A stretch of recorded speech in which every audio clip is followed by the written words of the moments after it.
Hello everyone. आज अपन solid state के IIT JEE के आए हुए पिछले 10 सालों के क्वेश्चंस को डिस्कस करेंगे और उनको एनालाइज करेंगे। ठीक है, सारे कॉन्सेप्ट्स अब मैं आपको बताता चलूंगा। सबसे पहले छोटा सा एक एनालिसिस कर लेते हैं कि जेई एडवांस 2010 से लेकर 2022 तक पिछले 12 सालों में हर साल क्वेश्चन आया, एक्सेप्ट 2 सालों में 2014 और 2019 में क्वेश्चन नहीं आया। यानी 12 सालों का एनालिसिस की बात करूं तो 10 बार क्वेश्चन आया है और हर साल एक क्वेश्चन आया है। आइए एक एक क्वेश्चन को डिस्कस करते हैं। आइए सबसे पहले आपके सामने 2022 का क्वेश्चन, 2022 का लेटेस्ट क्वेश्चन सोच के देखना।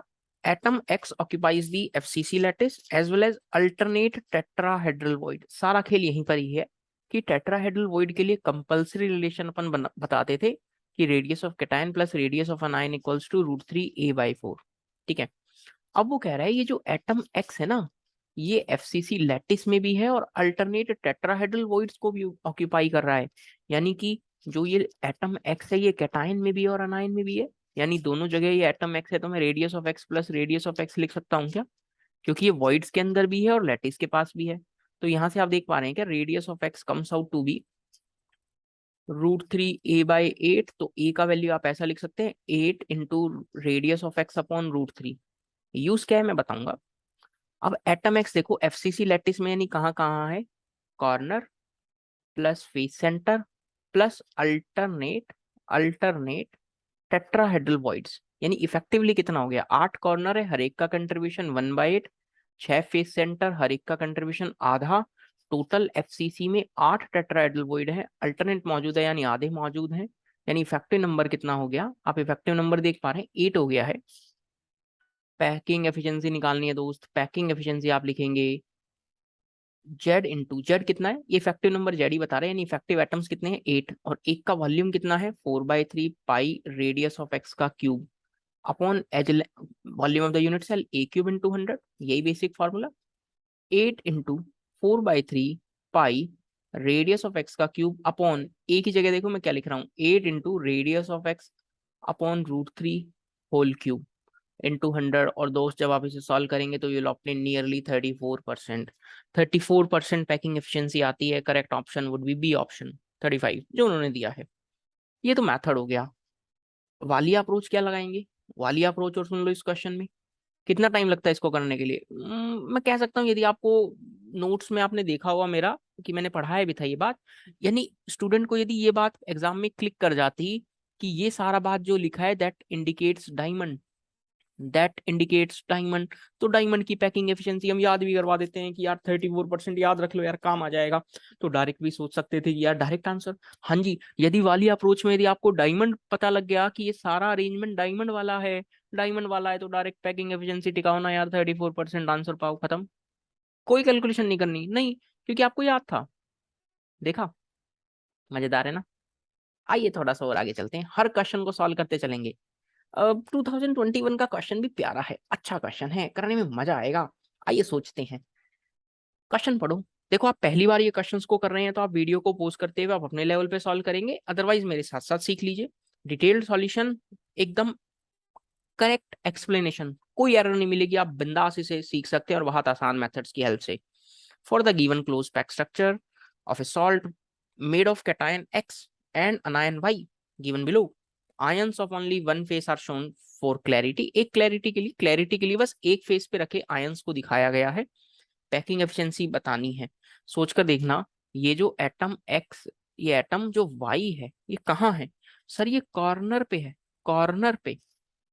अच्छा, और ये जो एटम एक्स है ये कहाँ पर है? सर ये फेस के सेंटर पे है। इतना बात आप सोच पा रहे हैं क्या? इतना बात सोच पा रहे हैं क्या? अगला पॉइंट सोचो, ये वाला जो डिस्टेंस है, क्या ये एज लेंथ है क्या? इस क्यूब का एज लेंथ है क्या? मैं इसको ऐसा लिख सकता हूँ क्या, 2 times of radius of Y? बोलो ये बात देखने में कोई दिक्कत?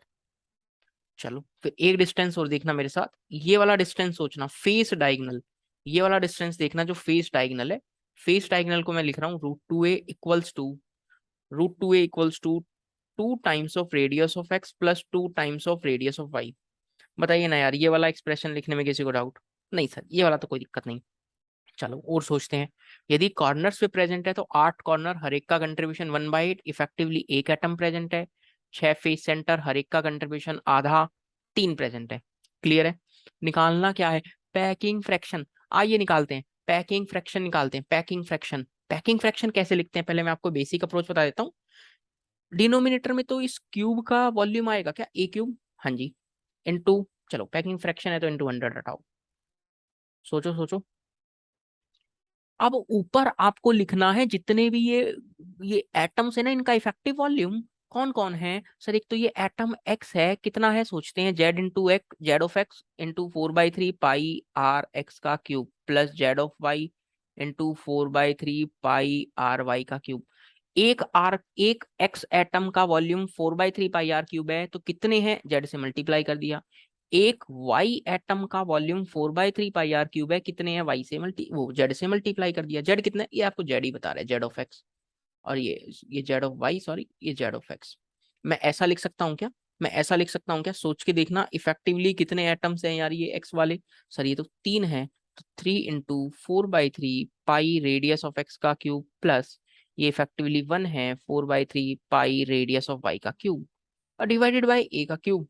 अब क्या करें, अब क्या करें, सोच के देखो। आपके पास वेरी इक्वेशंस बनी हुई हैं क्या, ए को उठा के डाल दीजिए 2y, ये वाला एक्सप्रेशन है ना, देखना ए बराबर 2r/y है ना, तो ए को आर वाई की टर्म्स में रख दीजिए और यहाँ आर एक्स को भी किसकी टर्म्स में रख दीजिए, आर वाई की टर्म्स में। यानी ये वाले एक्सप्रेशन को आप ऐसा लिख सकते हैं क्या, 2√2 radius of Y minus 2 radius of Y equals to 2 radius of X. सबको आर वाई की टर्म्स में लिख रहा हूं मैं। अब देखो 2 पूरे से कॉमन लेकर कट गया, radius of Y equals to √2 minus 1 बराबर रेडियस ऑफ एक्स। इस रेडियस ऑफ एक्स को यहाँ डाल दीजिए, ए को वाई की टर्म्स में डाल दीजिए, रेडियस ऑफ वाई की टर्म्स में। सॉल्व करके you will obtain the value as 0.63, 0.63 आ जाएगा। सर इसमें तो थोड़ा कैलकुलेशन है, हाँ थोड़ा सा कैलकुलेशन का सौदा है, टाइम लगेगा, टाइम की खर्च होगा इसके अंदर, थोड़ा सा और सोच के देखते हैं। सर वाली अप्रोच बताओ ना यार, डायरेक्ट आ जाएगा क्या, अरे थोड़ा सा दिमाग लगाओगे तो डायरेक्ट भी आंसर आएगा, कैसे, सोच के देखो, सोच के देखना। क्या मैंने आपको ये पढ़ा रखा है, या नहीं पढ़ा रखा तो आप सुन लीजिए, हालांकि पढ़ा रखा है, यदि आपने मेरे से नहीं पढ़ रखा तो बता रहा हूँ। एटम्स यदि खाली कॉर्नर्स पे रखे रहते हैं, एटम जब खाली कॉर्नर्स पे रखे रहते हैं, सारे कॉर्नर्स में मैंने टिका दिए, दो चार दिखा दिए ताकि बहुत ज्यादा रायता ना फैले। जब एटम्स कॉर्नर पे रखे रहते हैं तो इफेक्टिव वॉल्यूम कितना है, यानी मैं आपसे कहूं कि सिंपल क्यूबिक में पैकिंग एफिशिएंसी कितनी आती है, सिंपल क्यूबिक में packing efficiency. Sir simple cubic में पैकिंग एफिशिएंसी 52% या 0.52 पैकिंग फ्रैक्शन, यानी इसमें तो बीच में एक एटम भी आ गया, यानी 52 तो नहीं होगा, और एटम आया है तो 52 से कम भी नहीं होगा। इतना बात क्लियर हो गया क्या यार, क्लियर है ना। अब सोच के देखो, यदि ये एक्स एटम नहीं होता, यदि ये एक्स एटम नहीं होता और ये एटम्स आपस में टच नहीं करते, इफ नॉट टचिंग वाला केस होता, एफसीसी वाला केस होता कि कॉर्नर्स के एटम आपस में टच नहीं करते, तो पैकिंग एफिशिएंसी 74% आती क्या। कैसा अरेंजमेंट होता, मैं थोड़ा सा बना के दिखाना चाहूंगा आपको, बिल्कुल थोड़ा सा देखना, आपको मजा आएगा। ये अपने पास है, अपने पास है, मैं एक फिगर दिखाता हूँ, अपने पास है दोस्त, ये वाला देखना, ये एफसीसी वाला अरेंजमेंट है क्या, देखना कॉर्नर्स के एटम टच नहीं कर रहे हैं और एक फेस सेंटर पे एटम रखा है, इसमें पैकिंग एफिशिएंसी कितनी आती है। सर इसमें तो 74% आती है, जो आप लोगों ने याद भी कर रखा है।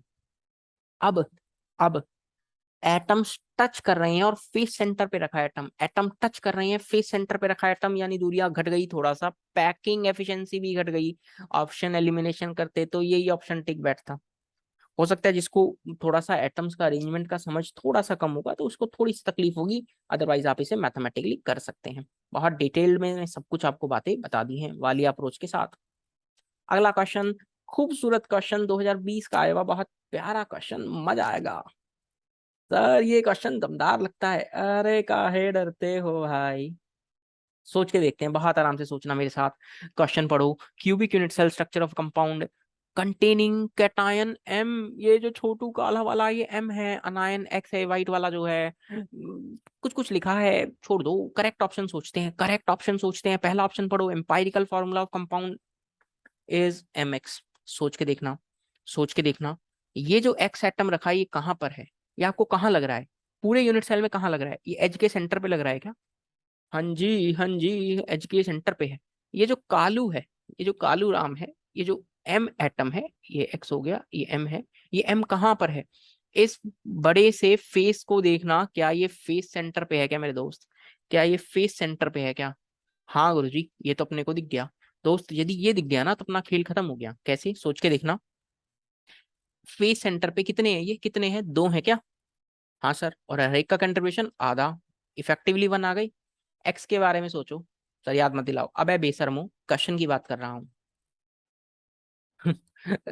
कितने हैं सेंटर पे एटम, चार है, हर एक का कंट्रीब्यूशन कितना, 1/4 1। सर ये तो एम्पायरिकल फॉर्मूला आंसर आ गया, एम्पायरिकल फॉर्मूला आंसर आ गया। कहा था ना आसान है, मजेदार है। MX, एक M एक X, पहला ऑप्शन तो बिल्कुल सही है। बहुत बढ़िया, बहुत बढ़िया। अब सोचते हैं, अब सोचते हैं बाकी ऑप्शंस के बारे में, अब सोचते हैं बाकी ऑप्शंस के बारे में। अब मैं क्यूब विजुलाइज करवाऊंगा और आप भी विजुलाइज करने की कोशिश करना, मन की आंखों से देखना, मन की आंखों से देखना, बहुत कुछ दिखेगा। सर आग बंद करते हैं तो बस उन्हीं की याद आती है। अबे ये सब छोड़ दो, ये सब छोड़ दो, ये सब कॉलेज में जाके करना, जो भी तुम ये बकवास कर रहे हो आजकल। समझदार को काफी है, इशारा बता रहा हूँ। इस क्यूब को देखो, इस छोटू से क्यूब को देखो, और थोड़ा सा छोटू से क्यूब को देखते हुए अपने छोटा सा दिमाग चलाते हुए बोलो, छोटा सा दिमाग चलाते हुए बोलो, ये डिस्टेंस कितनी है? ये डिस्टेंस एज लेंथ की आधी है क्या, a/2 है क्या? हाँ जी। और ये जो एक काला वाला एटम है, ये M है और ये X है। थोड़ा सा ध्यान से सोच के देखो, क्या ये जो डिस्टेंस है M और X की, क्या ये बॉडी डायगोनल का आधा है क्या? क्या ये बॉडी डायगोनल का आधा है क्या? थोड़ा सा ध्यान से सोच लो, आपको आंसर दिख जाएगा। क्या ये बॉडी डायगोनल का आधा है क्या? इस छोटे से क्यूब में इन दो के बीच की डिस्टेंस, थोड़ा सा गणित लगाओ, आपको दिख जाएगा। ये वाला जो डिस्टेंस है, इन दोनों के बीच का जो डिस्टेंस है, क्या वो बॉडी डायगोनल का आधा है? और दोस्त पूछा क्या है, पूछा है देखना, dmx/a = √3/2। सॉल्व करके 0.866 आता है। Ratio of mx bond length to the cubic edge length is 0.866। जी हाँ, यही तो आंसर है। पूछ रहा है distance of mx bond divide by edge length of the unit cell. अब किसी को हो सकता है ये तकलीफ हो रही होगी, सर ये √3a/2 कैसे है? दोस्त बॉडी डायगोनल की पूरी लेंथ √3 होती है और ये उसका आधा ही तो है। सोच के देखो, पीछे भी एक यूनिट सेल रहता, पीछे भी एक यूनिट सेल रहता, तो पूरा बॉडी डायगोनल ऐसे जाता, ये उसका आधा है। ठीक है। अब अब और थोड़ा सा सोच के देखते हैं, और थोड़ा सा सोच के देखते हैं सेकंड ऑप्शन के लिए, कि कैटायन M अनायन X है डिफरेंट कोऑर्डिनेशन ज्योमेट्री में। आपको बात बता देता हूँ कि MX फॉर्मूला है। यदि फॉर्मूला MX है तो coordination number of M plus और X minus is inverse ratio of, inverse molar ratio of cations. यानी मोलर रेशियो आप लिखेंगे X माइनस का, डिवाइडेड बाय लिखेंगे molar ratio of M plus का। उल्टा रेशियो रहता है कोऑर्डिनेशन नंबर जब भी निकालना है। यानी आप देख पा रहे हैं क्या, 1:1 वाला ही रेशियो रहेगा। और ये कहता है डिफरेंट ज्योमेट्रीज, यदि रेशियो सेम है तो डिफरेंट ज्योमेट्री कैसे होंगी यार? ऐसा कोई होगा 4:8 टाइप है या 8:4 टाइप है? ये कुछ भी हो सकता है, 4:4 टाइप, 6:6 टाइप, यानी दोनों की ज्योमेट्रीज या कोऑर्डिनेशन नंबर का रेशियो सेम ही तो रहेगा। तो यानी बी ऑप्शन गलत हो गया है। डी ऑप्शन, डी ऑप्शन आप कैलकुलेट चाह कर भी नहीं कर पाएंगे। आप चाहें तो लिख सकते हैं data insufficient. Ratio of ionic radii of cation M और कैटायन X आप चाह कर भी नहीं निकाल सकते। इस फोर्थ ऑप्शन को सॉल्व करने के लिए डेटा और चाहिए, डेटा इनसफिशिएंट लिख सकते हैं। Multiple correct question, correct answer is A and C, correct answer is A and C. बहुत प्यारा क्वेश्चन, बहुत बहुत प्यारा क्वेश्चन। एडवांस ऐसे ही खूबसूरत क्वेश्चन बनाते रहे, मजा आता रहे, मजा आता है ये सब करके। ये क्वेश्चन जब आया था ना, तहलका मचा दिया था दोस्त, बच्चों के मन में तहलका, तहलका। आज भी आप पाएंगे ना, आज भी आप इस क्वेश्चन का सॉल्यूशन ढूंढना चाहेंगे ना, तो आपको बहुत सारे लोग बहुत सारी बातें बताते हुए मिलेंगे। सच, सही है वो, मैं यूं नहीं कह रहा कि गलत है, सही है वो। बट क्योंकि यदि स्टूडेंट तक हम सबसे आसान चीज ना पहुंचा पाए, यदि स्टूडेंट तक हम सबसे आसान चीज ना पहुंचा पाए, तो क्या मतलब है? आइए इस क्वेश्चन का सबसे आसान तरीका मैं आपको बताने की कोशिश करता हूँ और आपको मजा भी आएगा। बहुत आसान, 2 लाइनों में हम इसको सॉल्व कर देंगे। बहुत आराम से मेरे साथ सीखना मेरे दोस्त। Consider a ionic solid MX with NaCl structure. यदि उसने NaCl स्ट्रक्चर कहा है, तो आपको इतना बात पता होना चाहिए कि NaCl प्रेजेंट होता है कहाँ, प्रेजेंट होता है ऑक्टाहेड्रल वॉइड में। Cl माइनस प्रेजेंट होता है FCC में। ठीक है, और ऑक्टाहेड्रल वॉइड भी किसी को नहीं पता तो बता देता हूँ, body center plus edge center, और FCC है कॉर्नर प्लस फेस सेंटर। ठीक है, ठीक है, बोलो ना। ठीक है गुरुजी। हाँ, अब सुनो question. Construct a new structure Z जिसका यूनिट सेल कंस्ट्रक्ट किया है एम एक्स से, एम और एक्स से। नेग्लेक्ट चार्ज बैलेंस, कुछ कुछ यहाँ पर ऑपरेशन अप्लाई किए हैं, 4 ऑपरेशन अप्लाई किए और लास्ट में कुछ सोचना है। पहला पॉइंट सोचना, remove all anion except the center one. पहली ही लाइन आपको समझ आ जानी चाहिए कि सारे अनायन को हटाया है एक्सेप्ट द सेंट्रल वन। ये जो अनायन है क्या ये सेंटर पे है क्या? यदि Cl माइनस होता, यानी X माइनस Cl माइनस होता तो क्या वो सेंटर पे होता? नहीं। तो X माइनस ने कौन सी पोजीशन को ऑक्यूपाई किया है? X माइनस ने Na प्लस वाली पोजीशन को ऑक्यूपाई किया है। और M प्लस ने जो पोजीशन ऑक्यूपाई की है वो Cl माइनस वाली है। क्या बोल रहे हो? दोबारा बोलो, दोबारा सुनो, मजा आएगा सुनकर। पहला पॉइंट कहता है remove all anions except the central one. Center पे जो अनायन है उसको हटाओ। सर जी, यदि Cl माइनस को X माइनस की तरह सोचता तो ये सेंटर पे है ही नहीं, सेंटर पे तो ये बॉडी सेंटर है। तो यानी X माइनस कहाँ कहाँ प्रेजेंट है? जहां जहां Na प्लस प्रेजेंट है, और M प्लस वहां वहां प्रेजेंट है जहां Cl माइनस प्रेजेंट है। सोच लो, सोच लो मेरे दोस्त, सोच लो, मजा आ जाएगा। बोलो ना यार, तुम बोलते नहीं हो। अब M प्लस जब आप कह रहे हैं Cl माइनस वाली जगह है, यानी वो कहाँ कहाँ है? कॉर्नर प्लस फेस सेंटर पे है क्या? यानी 8 तो कॉर्नर है, 8 तो कॉर्नर है और 6 फेस सेंटर है। ठीक है क्या? और X माइनस कहाँ कहाँ प्रेजेंट है? सोच के देखना, 12 तो एज सेंटर्स पे है और एक बॉडी के सेंटर पे है। इतना बात पता लग रहा है क्या? यही है जान इस क्वेश्चन की। वीडियो को दोबारा रिवाइंड करके सुनना दोस्त, मजा आ जाएगा। रिप्लेस ऑल, पहला ऑप्शन हटा दिया आपने। अच्छा, पहला पॉइंट तो करते हैं। कहता है कि remove all anion except the center one. सारे अनायंस को हटा दो, ये सारे अनायंस को हटा दीजिए except the center one. Center one को पड़े रहने दो। Replace all face center cations by anion. जितने भी ये फेस सेंटर के कैटायंस हैं इनको हटाओ और इनकी जगह क्या लाओ? इनकी जगह क्या लाओ? अनायन डाल दो। यानी कि यहां पर अनायन ऐड हो गए हैं क्या, 6 फेस सेंटर वाले। ठीक है। अगला option, remove all the corner cations. इनको भी हटा दो, कॉर्नर कैटायंस को भी हटा दो। हटा दिया। Replace the central anion with cation M. इस कैटायन को, सेंटर वाले को यहां से हटाकर यहां रख दो। ये सारा ऑपरेशन आपको समझ में आना चाहिए। यानी ओवरऑल लास्ट में क्या मिला है? M प्लस एक तो बॉडी सेंटर है, X माइनस 6 फेस सेंटर्स हैं। बोलो ना यार, बोल नहीं पा रहे हो। कहता है कि नंबर ऑफ अनायन 6 फेस सेंटर, तो इफेक्टिव नंबर देखो 6 और हर एक का कंट्रीब्यूशन आधा, 3 हो गए क्या? एक बॉडी का सेंटर है, एक ही होगा क्या? अनायन है 3, कैटायन है एक, आंसर 3। खत्म सवाल, खत्म सवाल। धमाकेदार सवाल है भैया, जितनी तारीफ की जाए उतना कम है इस सवाल की। बहुत प्यारा सवाल बनाया आईआईटी ने, मजा आ गया। किसी को एक बार में ना समझ में आया तो वीडियो रिवाइंड करके सुनना यार। ऐसे ही क्वेश्चंस आपके माइंड की सोच को डेवलप करते हैं यार। जो हमारा टास्क ये नहीं है कि आप खाली क्वेश्चन को सॉल्व कर लें कि 2 बराबर 4 होता है और 6 बराबर 8 होता है। ये वाला कॉन्सेप्ट अपनों को पसंद नहीं। आप सोचें, दिमाग लगाएं। जब तक आप दिमाग नहीं लगाएंगे तो मजा नहीं आएगा यार। बोलो ना यार। देख रहे हो, अगला क्वेश्चन बहुत स्ट्रेट फॉरवर्ड, बहुत आसान क्वेश्चन। यहाँ ज्यादा टाइम खोटी नहीं करेंगे। क्वेश्चन देखते हैं। प्योर सब्सटेंस एफसीसी है, सब कुछ गिवन है, डायरेक्ट डायरेक्ट सवाल है सर जी, डायरेक्ट। अच्छा सर, इसमें आपने वाली अप्रोच नहीं बताई। अरे मेरे दोस्त, यही वाली अप्रोच है, यही वाली अप्रोच है। और चाहो तो इसको आप चेक कर लेना कि बाकी लोग कैसे बता रहे हैं। ठीक है, ये सबसे स्मार्ट और सबसे आसान अप्रोच है। ठीक है, इस क्वेश्चन पे आते हैं। डायरेक्ट फॉर्मूला लगाओ, यहाँ ज्यादा टाइम खोटी नहीं करेंगे क्योंकि टाइम का अभाव। आगे बढ़ते हैं फटाफट। एन इंटू ए का cube, direct formula. Density equals to Z into M upon N into A का क्यूब। डेंसिटी है 8, एफसीसी है तो जेड का वैल्यू 4, मास अपने को निकालना, एवोगाड्रो 6 इंटू 10⁻23। ए का क्यूब, ए में भी टाइम, ए में भी थोड़ा सा लोचा है देखना। 400 पिकोमीटर क्यूब, ध्यान देना। डेंसिटी है सेंटीमीटर क्यूब वाली, ए को भी बदल दो सेंटीमीटर में। 400 × 10⁻⁻12 मीटर, 4 × 10⁻⁻10 मीटर। क्या मैं लिख सकता हूँ क्या 4 × 10⁻⁻8 सेंटीमीटर? बोल दो ना जरा। तो आप क्या लिखेंगे? 4 × 10⁻⁻8 का होल क्यूब। सॉल्व कर लेना, मास आएगा 76.8 ग्राम पर मोल। सोच के देखना, क्या मैं ऐसा कह सकता हूँ क्या, एक मोल के अंदर, मैं ऐसे लिखता हूँ देखना, 76.8 ग्राम के अंदर कितने मोल है? एक मोल। और एक मोल का मतलब Na एटम्स है क्या? Na एटम्स है क्या? तो पूछा है कि 256 ग्राम में कितने होंगे, आप ऐसा लिखेंगे 6 × 10⁻23 डिवाइडेड बाय 76.8 इंटू 256। सॉल्व करके रफली हो जाएगा 2 × 10⁻24। डायरेक्ट क्वेश्चन, एन का वैल्यू 2, खत्म। आसान क्वेश्चन है, ज्यादा टाइम खोटी नहीं करेंगे।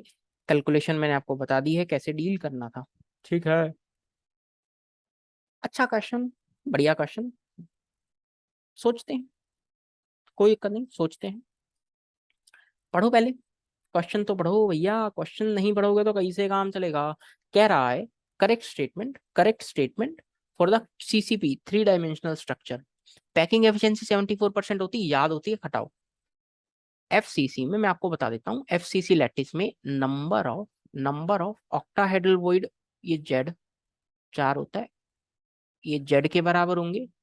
और टेट्राहेड्रल वॉइड 2 जेड के बराबर होंगे, यानी 2 × 4 8 होगा। इसी तरह कभी एचसीपी पूछ लेता, तो एचसीपी में जेड का वैल्यू 6 होता है, तो ऑक्टाहेड्रल वॉइड होते 6 होते,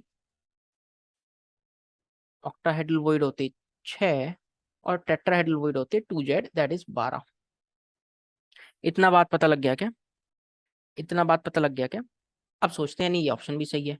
और आपको पता हो यदि एफसीसी अरेंजमेंट है तो एटम कॉर्नर और फेस सेंटर पे है क्या।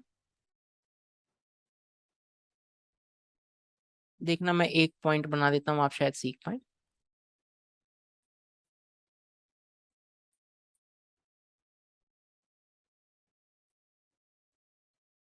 ठीक है, बना दिया। आप ये वाला डिस्टेंस देखना, आप ये वाला डिस्टेंस देखना, ये डिस्टेंस फेस डायगोनल है क्या, विच इज √2a। क्या आप इसको ऐसा लिख सकते हैं क्या। टोटल डिस्टेंस सोच लो, टोटल डिस्टेंस सोच लो, कितने आर के बराबर हो गई। आर 2r 4r के बराबर हो गई क्या। तो बस, क्या पूछा है, एज लेंथ इज 2 √2 टाइम्स, यानी a = 4r/√2। थोड़ा सा इसको सिंप्लीफाई कर लो, √2 से मल्टीप्लाई, √2 से डिवाइड, √2 से मल्टीप्लाई, √2 से डिवाइड, तो 2 √2r हो गया क्या। a बराबर 2 √2r हो गया, ये वाला ऑप्शन भी है। हो सकता है किसी को इतना अच्छा विजुअलाइजेशन ना हुआ हो, यहाँ से देख लो दिख जाएगा, यहाँ से देख लो दिख जाएगा मेरे दोस्त। ये वाला डिस्टेंस देखो, ये वाला डिस्टेंस देखो, फेस डायगोनल, अच्छा ऊपर देख लो, तुम्हें तिरछा देखना नहीं आता, तुम ऊपर देख लो भैया। ये वाला डिस्टेंस कितना है, √2a है, कितने आर के बराबर, आर। यहाँ से यहाँ तक का आर है 2r, और ये है आर। अरे यार, ये सब अपने को अच्छा नहीं लगता, खैर आर आर 2r करना। देखो वापस, 4r बराबर √2a, खत्म सवाल। एक ऑप्शन बच गया, पहला, number of nearest neighbour of an atom present in the top most layer is 12। यही क्वेश्चन की जान है। सीसीपी स्ट्रक्चर देखो, मैंने एनसीईआरटी से डायग्राम पिक किया है, this diagram has been taken from NCERT, बगल वाला भी। टॉप मोस्ट लेयर ये है, यदि ये टॉप मोस्ट लेयर है तो इसमें कितने इफेक्टिव एटम्स हैं, सोच के देखना। अब ये बीच वाले को देखो जो रेड वाला है, इस बीच वाले को देखो जो रेड वाला है। अब मैंने रेड को ग्रीन कर दिया, ग्रीन वाले को देख लो, इसको कितने एटम्स टच कर रहे हैं, 6। ये सी वाले भी इसके 3 को टच कर रहे होंगे क्या, ये जो सी सी जो लेयर है इसके 3 एटम्स भी इसको टच कर रहे होंगे। इन दोनों के बीच की स्पेसिंग घटा दो, तो इफेक्टिवली इसका कोऑर्डिनेशन नंबर कितना हो गया है, नंबर ऑफ नियरेस्ट नेबर्स 9 हो गए हैं क्या। यदि ये टॉप मोस्ट लेयर है तो 6 तो अपनी लेयर में, 3 सी वाली लेयर के एटम्स टच कर रहे हैं। तो टॉप मोस्ट लेयर में number of nearest neighbour, that is coordination number, जो रहेगा 12 ना होते हुए 9 रहेगा, इसलिए आंसर सही नहीं है। सही ऑप्शन क्या होता वो भी मैंने आपको बता दिया, 9 होता। ठीक है, एक अच्छा क्वेश्चन, अच्छा क्वेश्चन। हाँ, ये वाला क्वेश्चन 2015 में आया था, और उसके बाद से अपनों ने ऑब्जर्व किया है कि लगभग मोस्ट ऑफ द कोचिंग्स में अपने टारगेट में ऐसे क्वेश्चंस, अपने स्टडी मटेरियल में ऐसे क्वेश्चंस ऐड करने स्टार्ट भी कर दिए। अच्छा है, अच्छा है, स्ट्रेट फॉरवर्ड है, बट अच्छा क्वेश्चन है। मैं इस क्वेश्चन को अच्छा कहूंगा जब उस समय आया था। क्वेश्चन सोच के देखते हैं, if the unit cell of the mineral has CCP array of oxygen atom with m fraction of octahedral void occupied by aluminium and n fraction of tetrahedral void occupied by the, ठीक है, सोच के देखना कह क्या रहा है। एक एक चीज समझना, सीसीपी अरेंजमेंट है और ऑक्साइड आयन सीसीपी में है। ऑक्साइड आयन सीसीपी में, यानी कॉर्नर और फेस सेंटर पे, तो इफेक्टिव नंबर 4 हो गया क्या। तो total total negative charge compound में कितना हो गया है। मैं डिटेल्ड एक्सप्लेनेशन दे रहा हूँ दोस्त। एक ऑक्सीजन पे -2 का चार्ज है, 4 ऑक्सीजन पे -8 का चार्ज हो गया क्या। इतना बात पता लग गया। हाँ गुरुजी। तो दोस्त यदि कंपाउंड न्यूट्रल है तो टोटल पॉजिटिव चार्ज भी कितना होना चाहिए, +8 का होना चाहिए क्या। मैं मान लेता हूं कि एल्यूमिनियम 3+X एटम प्रेजेंट है, मैं मान लेता हूं कि मैग्नीशियम 2+Y एटम्स प्रेजेंट है। तो सोच के देखो ना, एक एल्यूमिनियम पे 3+ का चार्ज है, X होते तो 3X का चार्ज होता, एक मैग्नीशियम पे 2+ का चार्ज है, Y होते तो 2Y होता, जिसका वैल्यू 8 के बराबर होना चाहिए था क्या, क्योंकि टोटल पॉजिटिव चार्ज तो 8 है। अब जब आप इसे सॉल्व करेंगे, ऑन सॉल्विंग कौन कौन सी वैल्यूज पॉसिबल हैं, जो एक्स और वाई की वैल्यूज को पुट करें और इक्वेशन सेटिस्फाई हो जाए। एक ही कंडीशन पॉसिबल है, एक्स का वैल्यू 2, वाई का वैल्यू 1। चेक कर लो, 3 दूनी 6 +2 8। अब सवाल वाले ने लिखा है, सवाल वाले की तो बात सुन लो, N fraction of tetrahedral void occupy by magnesium 2+, लिख दो। N is fraction of tetrahedral void occupied, कितना ऑक्यूपाई किया tetrahedral void. Sir tetrahedral void तो मैग्नीशियम 2+ ऑक्यूपाई कर रहा है, और मैग्नीशियम 2+Y है यानी 1, और टोटल कितने होते हैं 8 एफसीसी में। एन क्या है, fraction of octahedral void occupied by, मैं पूरा लिख देता हूँ, एल्यूमिनियम 3+, और यहाँ बाय मैग्नीशियम 2+। एल्यूमिनियम 3+ कितना, जो एम दिया है, कितना फ्रैक्शन ऑक्यूपाई कर रहा है, एल्यूमिनियम 3+ 2 ऑक्यूपाई कर रहे हैं, टोटल कितने 4, आधा हो गया क्या, आधा हो गया क्या, देखो ना यार। यानी कि अब यहाँ पे भी लिखते समय गलती मत करना, पहले एम को लिखना है फिर एन को। एम है आधा और एन है 1/8। दिखा का ये पॉइंट। अच्छा सवाल, अच्छा क्वेश्चन है, अच्छा क्वेश्चन। मैंने पूरा आपको एक्सप्लेन कर दिया। ऐसे क्वेश्चंस को करने की दोबारा से प्रैक्टिस में ले आना यार, ऐसे क्वेश्चंस फिर कभी भी रिपीट हो सकते हैं मेंस वगैरह में, नीट वगैरह में। ये क्वेश्चन 2013 में आया था, easy question, it is an easy question, सिर्फ इतना पता होना चाहिए था, ये अरेंजमेंट जो है, this arrangement is of octahedral void, ये अरेंजमेंट ऑक्टाहेड्रल वॉइड वाला है भाई। और ऑक्टाहेड्रल वॉइड में डायरेक्ट रिलेशन अपने को ध्यान होना चाहिए, radius of cation plus anion equals to 0.414। Anion दिया है, कैटायन पूछा है, ज्यादा टाइम खोटी नहीं, डायरेक्ट आंसर लिखेंगे, radius of cation upon radius of anion which is, या डायरेक्ट लिख दो, radius of cation equals to 250 into 0.414। और ज्यादा दिमाग ना लगाओ, ज्यादा दिमाग ना लगाओ, 250 का 0.4 कह रहा है, 250 का 0.4 कह रहा है, तो डायरेक्ट सोच सकते हैं, सोच के देखो ना, 250 का 0.4 कह रहा है, तो क्या लगभग आंसर मेरे पास 104 के आसपास आ गया क्या, 103.5 आता है, बट आप रफली से लिख सकते हैं, बट आप रफली से लिख सकते हैं कि 104 जो दिया है, बोलो ना। क्लियर है, डायरेक्ट आसान क्वेश्चन ऑक्टाहेड्रल वॉइड के लिए।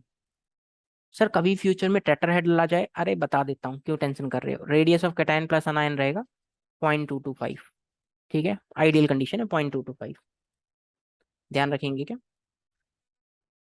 Okay, last but not the least, 2012 पे आ गए हैं सर, पता ही नहीं लगा 2022 से चलते चलते 12 पर भी आ गए हैं, देखो ना यार, सर चीज मैंने बताते हुआ चला आपको।